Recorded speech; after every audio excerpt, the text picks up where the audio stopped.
people of God, welcome once again to Back to the Sound Basics. Today happens to be the episode 10 of season 1. Today we're going to continue with our basis of mixing, and on the spot we are still working on the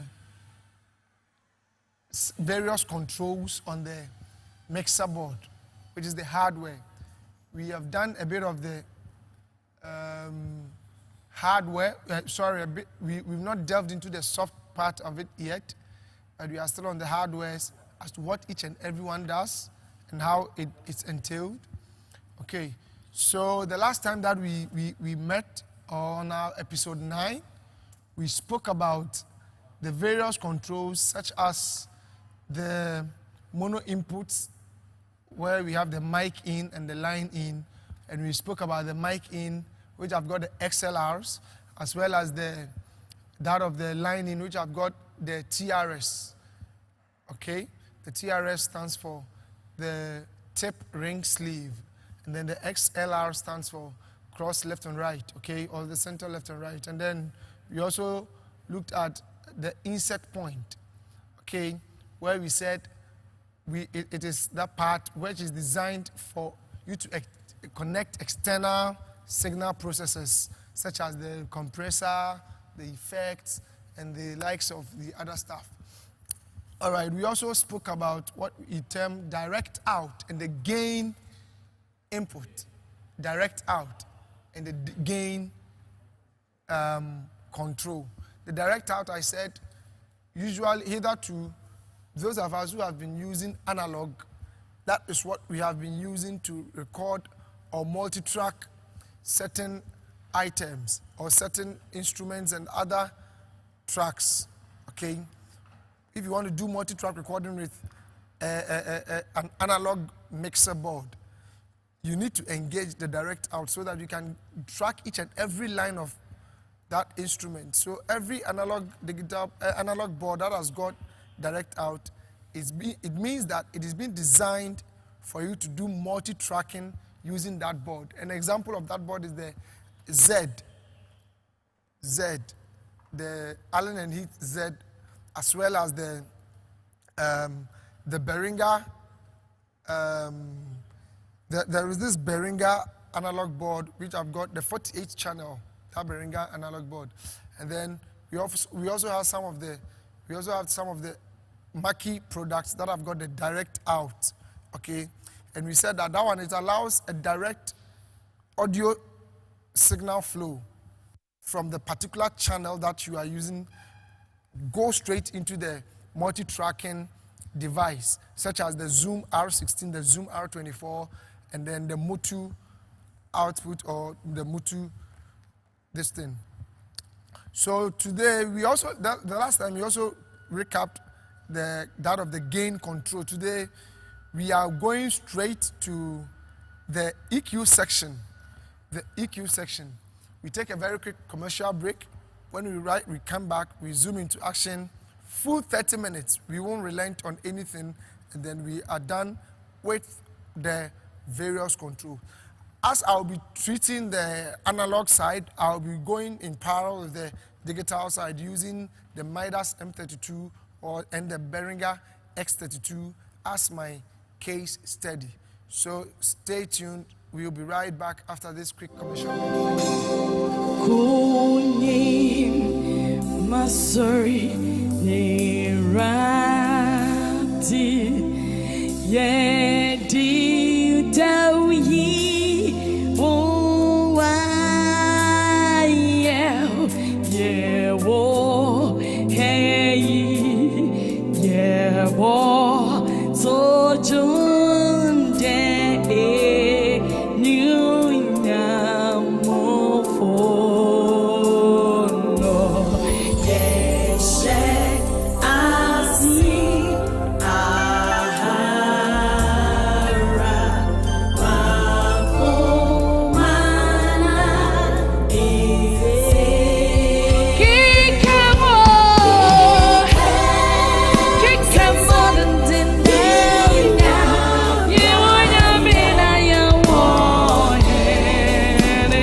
Okay. Welcome back to the sound basics. Why you do what you do and how you do what you do. That is sound basics for you. All right. So we're moving on straight to the EQ section of what every mixer has. Let me just explain with my notes what I have here. Usually the most closely scrutinized part of any mixer, the equalizer section, allows you to change the tone of the sound on each input.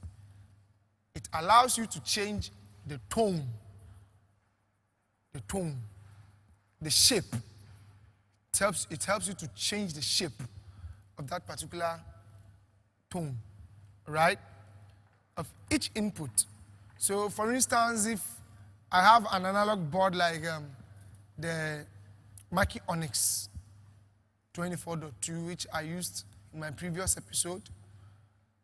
Okay, that one, if I have anything to shape, if I have any EQ to work on, or if there is an input signal coming through into my mixer, and I want to change the shape of that particular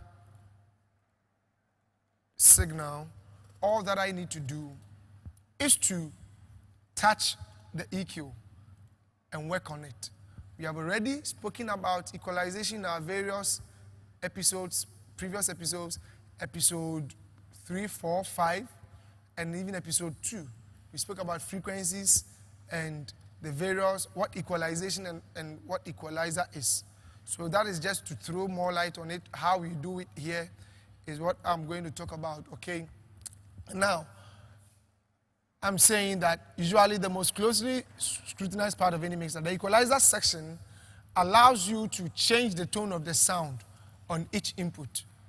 An EQ is normally split into bands, which you already know, refer to the Sound Basics Season 1, Episode 3, Episode 4, Episode 5. All right. It splits into bands, which control a range of frequencies in a similar fashion to the treble and bass tone controls on the hi-fi speakers and hi-fi controls that you have. All right. I mean, in your previous section, you only have, in your homes, you have only what you call hi-fi. And that hi-fi is where you have treble and bass. Only in your various, how do you call it? Your various systems in the homes. Your sound theater that you have in the homes. Okay. But this time, on a particular mixer like the Mackie Onyx or the Allen and Z or the Midas M32, every one of it have got its own EQ bands. And now, an EQ, as I said, has been split into bands. So, let's take on your screen now, you might see the bands of EQ that we are going to have. So let's start that of the Midas M32. Let's have a look at that of the Midas M32. If there is a band, on that particular, if I select a channel, for instance, channel 19 that I'm using here, if I select that channel, that particular channel, and I go to display or view EQ, and I engage it, on your screen, you have that particular screen being engaged. And what you see on your screen now is the exact replica of what the EQ bands are. All right? So over there, when you zoom it there, you will see the low band, which is the low side. We have the low mid, okay? We have the high mid, and we have the high. These are the 4 bands on the Midas M32. The 4 bands of EQ on the Midas M32.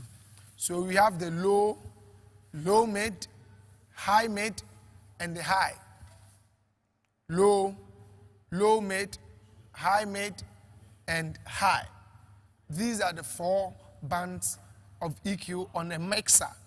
And if you get to that of the analog board or that of the Mackie Onyx, okay, that one, we have the high, we have the mid frequency, which I've got its sweeper, and then the low. We have the high, the mid with its frequency sweeper, and then the low. The frequency sweeper, sometimes people call it the Q, but we call it the sweeper. All right. And the same thing applies to that of the Midas M32. Each and every band has got its own sweeper. Okay?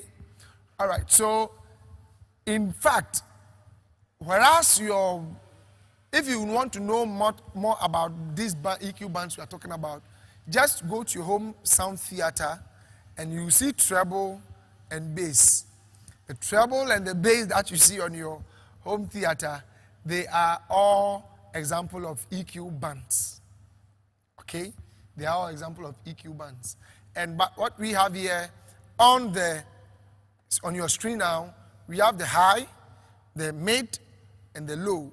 But the mid, we have its sweeper. Now let's zoom back straight to the Midas M32, that of the Midas M32. All right.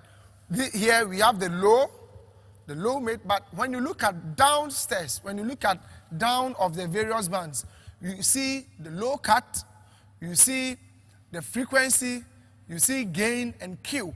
The Q is what I term as the frequency sweeper. The Q is what we term as the frequency sweeper. And then we have the mode. Over here there are several kinds of frequency modes or EQ modes. We have the parametric EQ, we have the vertical EQ, we have the high shelf, the high cut, low cut, and the low shelf. All right? These are the various frequency modes that are found, or EQ modes that are found on the Midas M32. So you can see that when I changed to the low cut and the low shelf, my voice even changed. I intentionally did that. You could feel it in your ears that it changed. All right. And so when I took it back to the parametric EQ, it also changed. All right.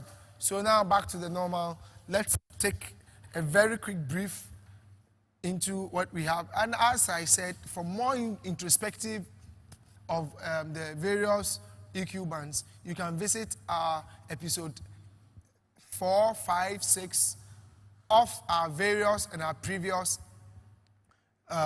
episodes of Back to the Sound Basics, all under season 1.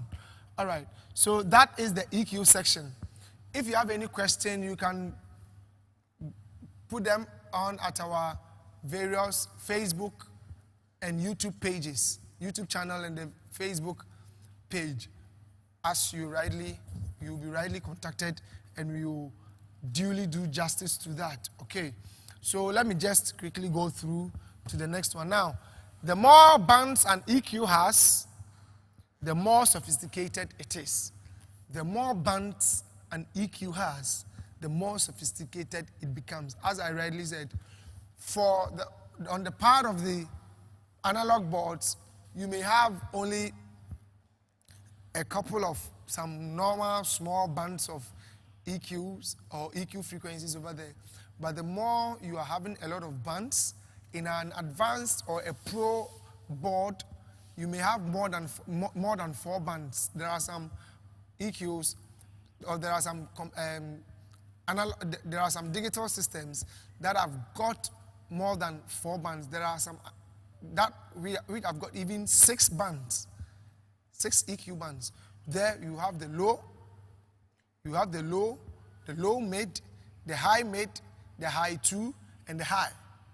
You have the low mid, the high mid, high 2, high. Even some of them you may have the low mid. You can even have the low mid to be more than 1, right? The mids can be even separated into 2 or 3. So as I rightly said, there are some bands that are more than that. But the more the bands are, within a particular EQ, the more sophisticated it becomes, and the more you have to widen your knowledge to accompany them so that you may know how and where to tune what. Okay? You have to know where each and every band limit is and where each and every band ends, or where each and every band stands from. Right. So let's continue with our EQ section. So now you have a fair idea. For more information on EQ section, you can visit our page, Facebook page, MSAP Music, and the YouTube channel, MSAP Music, and get more on what EQing and EQ, equalizer and equalization is. All right, so I move on straight to the next point, which is the auxiliary section. The aux section. The aux section. Okay, now, typically these controls have two functions. These controls have two functions. First, to control the levels of effects such as reverb from an external effects units that have been added to the input signal. And secondly, to create a separate musician's foldback mixes. In other words, monitoring mixes in the studio or on stage.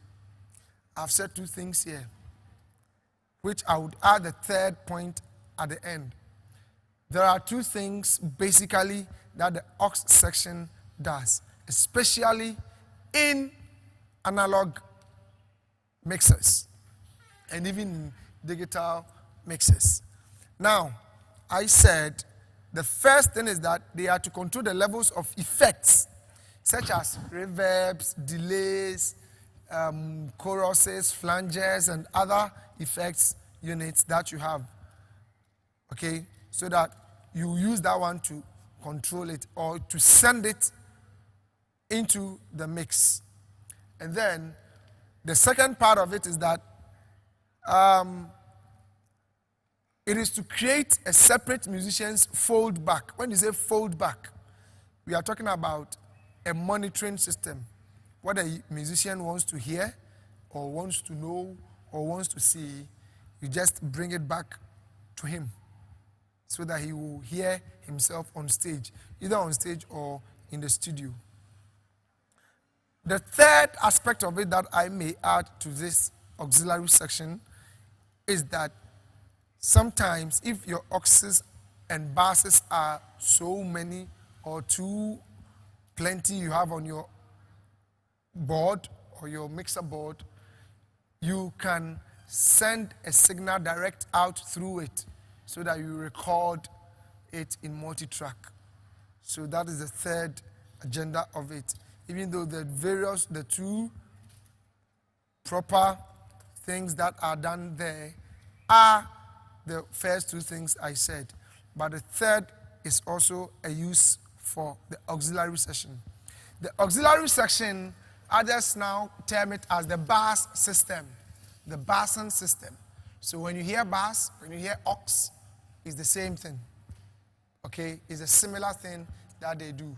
The aux section, the bass section, the aux section, and the bass section is the same or similar work that they do. Now, on the analog board,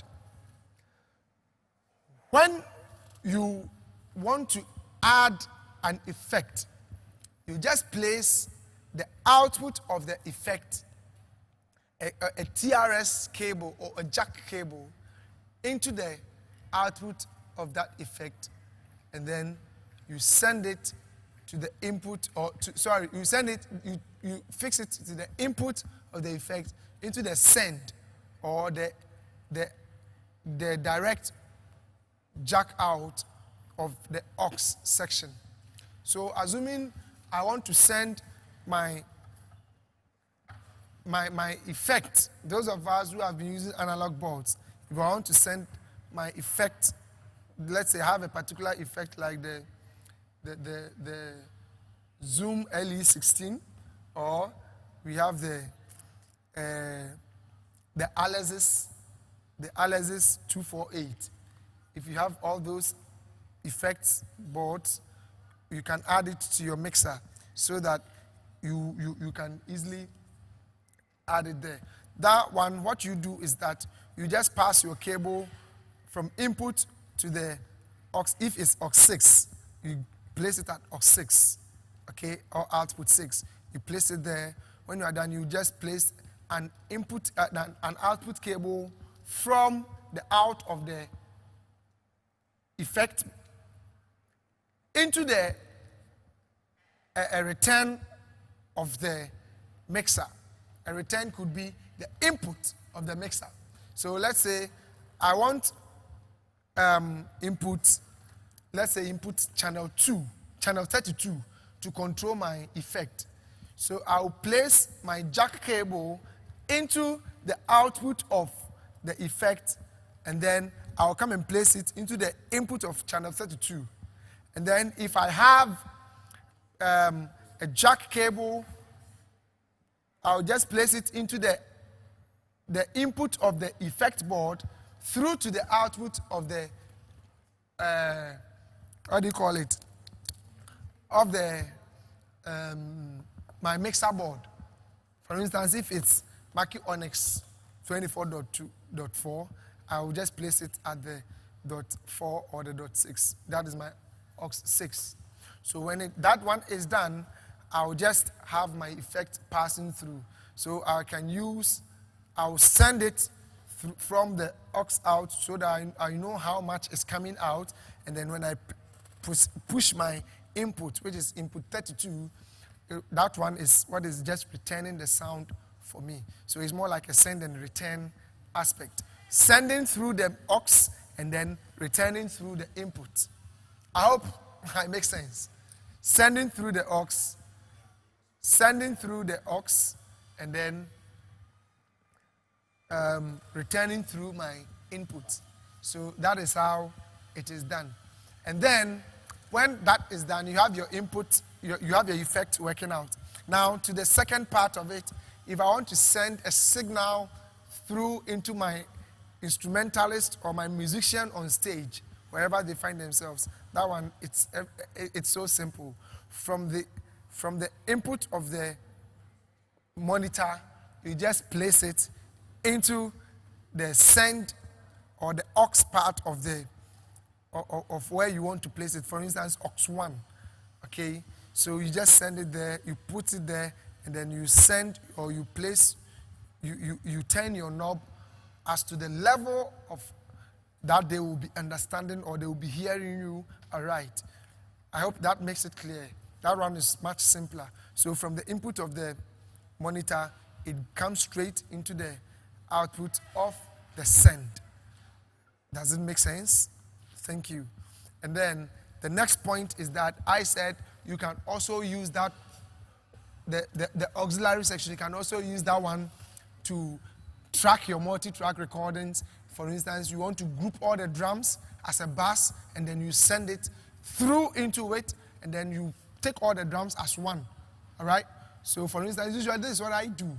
I take my kick. If I have only 8 channels to multi-track, I will pick my keyboard as one, only one, the piano as one channel, my kick as one channel, my snare as one channel, all the toms as one. Kick one channel, all the toms as one channel. I'll mix all of them through the aux section, one of the aux channels. All right, so kick, my snare, and then all my cymbals and all my toms.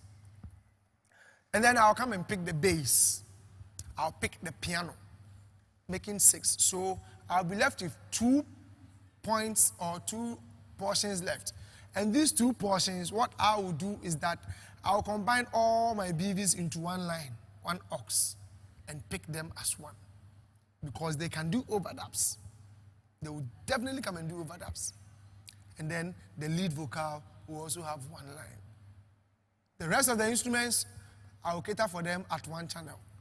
So that's usually what I do. Sometimes too, if the drummer is very good, I'll pick, because I know what I have done with my inputs, I'll pick all the drums.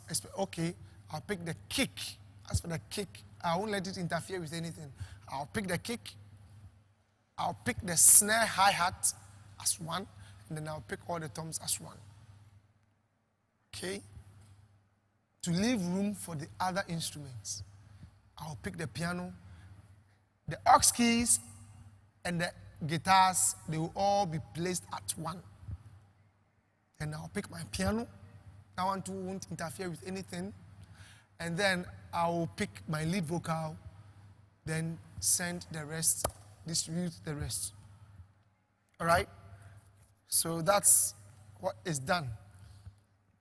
And that one, I will pick them through the aux sections.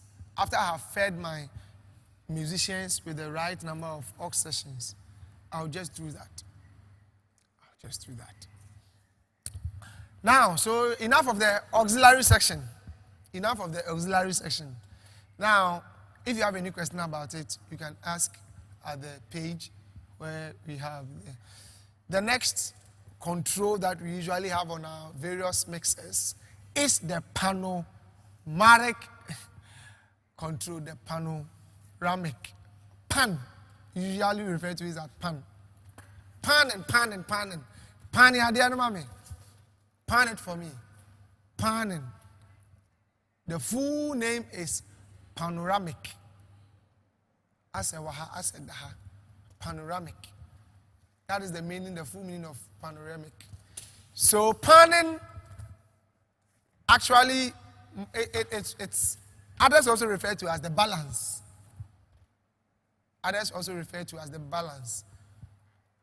Panning. This determines the position of a signal within the stereo mix range or the stereo mix image, or may be used to route or send a signal to a particular group of outputs as selected by the routing switches. This is so much clear in almost every instrument. Sometimes, let me give you this scenario. Sometimes when you are listening to music, you hear the toms doom at the left side. Especially the high tom usually at the left side. You hear doom, doom, doom. Have you ever imagined where they are? It gives you a certain image in your hearing. It gives you a certain image in your hearing. And that is what the panning does. So whenever you have a particular signal being taken through to the left side or through to the right side, that is what we term as panning. When you want to send, and let me state this one clearly. Every instrument in a particular mix or in a particular stereo image has its own way or it has its own image that you must create it for, or you must create for. Every instrument in a stereo mix has a place that must be placed, or has a position that it must be placed in your stereo mix. Okay? I cannot, in fact, let me make it clear. There are some instruments and some signals that do not need panning. A clear example is the kick drum. We don't pan the kick drum to the left side or to the right side. The kick drum always must be in the mono state. It must be at the central point. It must be in the mono position. Don't ever turn your kick drum to the left or to the right and tell me you are doing stereo imaging. It is never done. The piano should always be at the center, should be at the balance. It should be in the middle. It should stay neutral. Your piano, your snare should not be panned to either the left or the right. Let it be in the middle. Your bass guitar should not be panned to the right or to the left, else you cause a serious blunder. All right? Now, there are levels of panning and angles of panning. Somebody may determine to pan up to a certain number of degrees. Others may pan according to the time clock. I usually love the clock.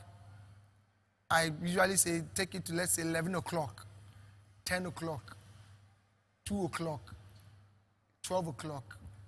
Whenever you hear 12 o'clock, it means that thing should be in the mono state. It should be in the balanced state. All right? It should be in the mono state. There are some other pannings too, which are done specifically for the beauty and the very good imagery of your stereo mix. For instance, your guitar, your lead guitar, I mean, not bass guitar. Whenever you hear me referring to guitar, I mean the lead guitar. Okay? Okay, so your guitar, it can be panned, especially if there are two guitars in your mix. One should be at the left, one should be at the right. Either in the 60 degrees, either in the 10 o'clock and 2 o'clock levels, you are good to go. All right? And if you also want it either 9 o'clock, 3 o'clock, that one too, it's your own beef. You can chew it or you can fry it. All right. And then then again, your vocals. Sometimes we do vocal panning, but your vocal panning should be in the chorus vocal. If you pan your vocals, make sure that there is that kind of chorus effect that you have. Vocals 3, you want to pan one to the left and one to the right. It's not done. Your lead vocal always should stand in the middle. The lead vocal should always be standing in the center. Right? And then your backing vocals, if it's a choir, that one you can have that feel, so that you pan some of the tenors at the left, some of the altos at the left, the sopranos at the right, the tenors you share them across. All right? And then your piano is in the middle. Are you okay? Are you okay? All right. So you just do that, and then you have a certain image for your sound. You get a certain image for your sound. All right. And then your hi-hats should be in the center, and then the others will also fall flat. Your hi-hat, your overheads can be at the left and the right, because you have the left and right overheads. Then your vocals, your bass, your kick, your snare will be in the center. All right? Is that fine? Your percussions, you can take it to the right side, and then 50% to the left side and 50% to the right side, especially when you are using two. You know your percussions are always in the stereo front. All right? Okay. Then you can have some parts and other ones. If you have other aux keys that are working, parts, organs, you play some at the left, you play some at the right. Do we make ourselves clear? So when you use panning the right way, you create a very good stereo imaging for your sound and for your mix. When you do very good panning, you create a very good stereo imaging for your mix. But take note, it's not every instrument that we pan. Do I make myself clear? All right. So you can find panning knobs in both analog and digital boards. In the digital, some may call it the pan or the balance, and then you also have the stereo. And then we also have, let me quickly, because of time, for the want of time, let me quickly move on to the solo or the PFL. Solo or the PFL. What's the full meaning of PFL? What's the full meaning of PFL, Dennis? Others refer to it as pre-fader listen or pre-fader level. It's pre-fader listen or the pre-fader level. When you talk about pre-fader, we also have the AFL, the after fader level or the after fader listen. Now, the PFL solo switch allows you to monitor an input signal independently of any other instruments that have been connected, which is useful for troubleshooting or setting an instrument's input preamp gain and EQ setting. All right. So what I'm trying to say here is that when you take the pre-fader, what it tells you is that you are able to do a very good line check of that particular instrument or that particular input or that particular channel that you are working with, devoid of any other instrument's interference. Every other instrument's interference cannot be worked with well. All right. So with the pre-fader level, what you are trying to do is that I want to really know, if you really want to know the very gain staging, the exact gain of your particular instrument, then you engage the pre-fader level or the PFL, the pre-fader lesson. Others may term it as solo. Others may term it as solo or solo in place. Okay?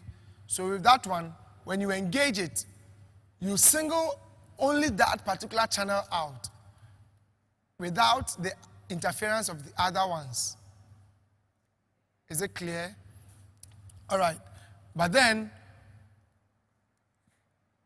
what we do over here is that if there is a particular noise or any hitches or glitches coming through from your instrument or through your mix, the best thing to do is to mute all and then solo each and every instrument one after the other, so that you can have a fair idea of what is happening with your mix.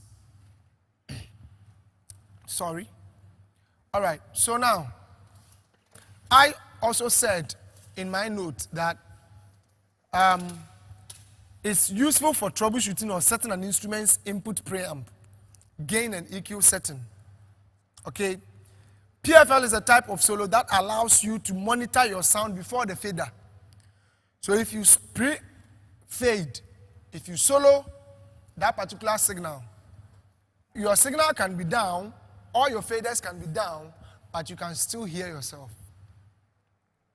You can still hear yourself, because that is where you get to know the true state of your sound before it even comes out.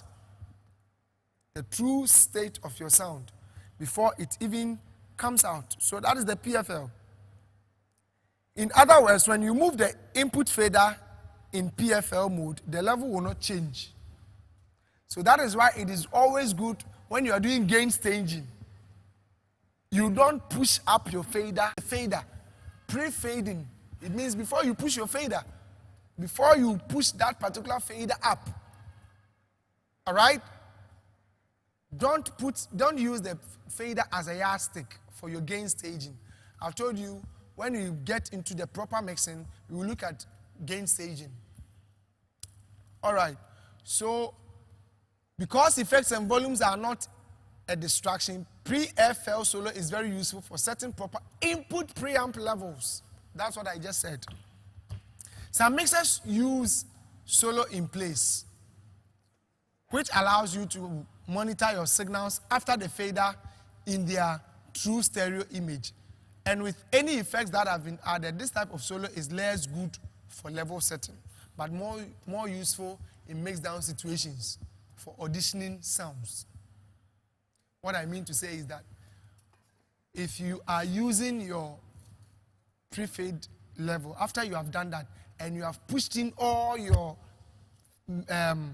ingredients, like your effects and your bassing system and your preamps and everything, when you are done with all that, you can use the solo in place, the after fader level, the AFL, or the after fader listen. That one, you get to know the exact image of the mix in your ears, all right? But it is better for you to do your pre-fading listening before you start your after fading listening, so that you can have a clear picture of your mix down. All right? So that is the PFL and the AFL, or the solo in place. This is what it's used for. Let's move on. Now, we have the mute, or channel on and off switch. the mute or the channel on and off switch. Some mixers may call it mute. Other mixers may call it, or other manufacturers may call it channel on or channel off. Yamaha usually have on and off. Midas have mute. Behringer has mute. The rest, channel on, channel off. Now, if you see this on your mixer board, please, if you engage a mute, it means your signal will be cut off from coming through to the PA. If you engage it, for instance now, for a moment you didn't hear me talking, but I was talking because it was off. It was mute. My signal, you didn't hear me again. I intentionally did that. That is the mute. Okay? And it's useful for isolating the channel when not in use or presetting channel levels which may not be needed until later. For instance, in a theater setting where performers and actors and actresses are performing, if someone is behind the scene, if a particular support act is at the back and it's not yet time for him or her to talk, I don't need to let his signal be on, lest he may be caught unaware or his voice will come through into the theater without he being aware, and it will mar the situation. It will spoil the beauty of the entire theater. So the mute is there for a purpose. You are not yet to be, the channel is not yet to be used. Why do you let it be on? So when you see mute, it's not there for beautification, but it's actually there for a purpose. So that's a little thing I can build, I can work on mute. Now let's get on fader. I've already spoken about pre-fader level or listening. So let's get in touch with fader. This determines the level of input signal within the mix and provides a visible indication of channel level. Channel level. It does not determine the gain or the trim of the mix or of that particular channel. Rather, the level of the input signal. So that is why there are some recordings, all the faders can be down, but the recording of the signals will come. I don't need a fader for my recording, but I just need a fader to check the input level of my entire mix. That is the work of the fader. The fader is not the immediate thing. So on your screen now is the Midas M32 fader, a set of faders that you have over there. You can see it for yourself, all right? And then with the analog board, you have a lot of faders. Every board has got its fader, all right? So this determines the level of the input signal. So as I've already said, when you're even checking your signals, the fader can be down, but you can still have your work done. Let's move into routing. Routing. By selecting the routing switches, the input signal is sent to a choice of the mixer's outputs. Typically, the main mix outs or the group outputs. The switches are used in conjunction with the pan control to route the signal proportionately to the left or to the right side of the mix, or to odd or even groups, subs, if pan is turned fully left or right. Now, with the routing, it's either you are routing directly into the stereo mix or into a subgroup.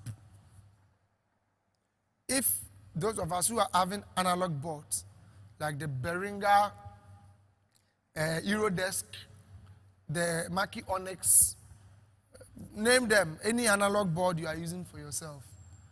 You see we have sub 1, sub 2, sub 3, sub 4. You can route. Don't think that routing is only done in digital boards. It is never true. You can route. You can route your inputs directly into the submix. And either you want it to be at the left side of the pan or at the right side of the pan. It depends on you. Okay? In digital boards, routing even may mean an advanced stuff. Let me finish up with the analog one. With the analog, I said you can either route a particular channel or input into a subgroup, sub 1 or sub 2 or sub 3 or sub 4, and then you later on route that particular group into the main mix. Whereas when you route it into that particular group or subgroup, you don't have to engage that particular channel or input direct into the main mix again, else you give it double power. Is that right? Okay. So now that you know this, let's move on. So when you are done routing your input signal into the subgroup, then you engage the subgroup into the left or right side of the main mix so that you get it straight away, direct away into the main mix. And thereby, if you have grouped all of them into the submix, you then have a stereo image of that particular subgroup. All right? But if the signal is not routed into any subgroup, you can just direct it straight into the main mix or the main stereo. And then you get it there. And I'm saying that by routing, you can either route into the left or the right. So that will be the very last part of our controls on our control indications on our mix. Now to those of us on the digital boards, let me go straight. You can do your routing by changing the positions of your various channel processing blocks by patching it.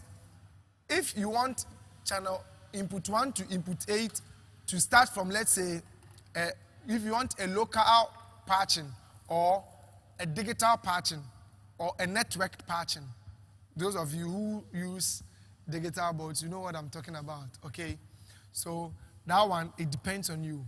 So you can do routing, input routing, output routing, card routing, block routing, AESA routing, AESB routing, and then other patch points like the aux, the out, the P16, and the user routing. Let me take it again. With my Midas M32 as my point of reference, if you are going to do routing, there are a series of routings that can be done. You can do either the block routing, such as the input, the AESA, which is a network patching, the AESB, then the card routing, and then the XLR routing. That one depends on you. And then you can also have the patch routing, where we have the out, which is the analog out and the digital out, and out 1, out 2, out 3, out 4, output 1 up to output 16. And then you also have the aux 1 up to aux 6, the AES and the EBU left and right ports or outputs routing. And then you also have your P16 and your DP48 routing from there. You also have your user routing, where you decide where each and every input and digital output is going to be. I hope I make myself clear. Right, so routing can take different turns according to different boards. All right, so let's have a very good picture of an analog control on a particular channel So per this channel, you see your direct out. At the back of it, or at the back of the mixer, you see your direct out. I've already indicated the inputs, the mic line in and the insert ports already in the previous slide. So now you also have the gain control being the first knob. We have the high pass filter. Others term it as the low cut. Yes, high pass filter. And then the EQ section, and then the aux section. These are the various parts you have over there. All right.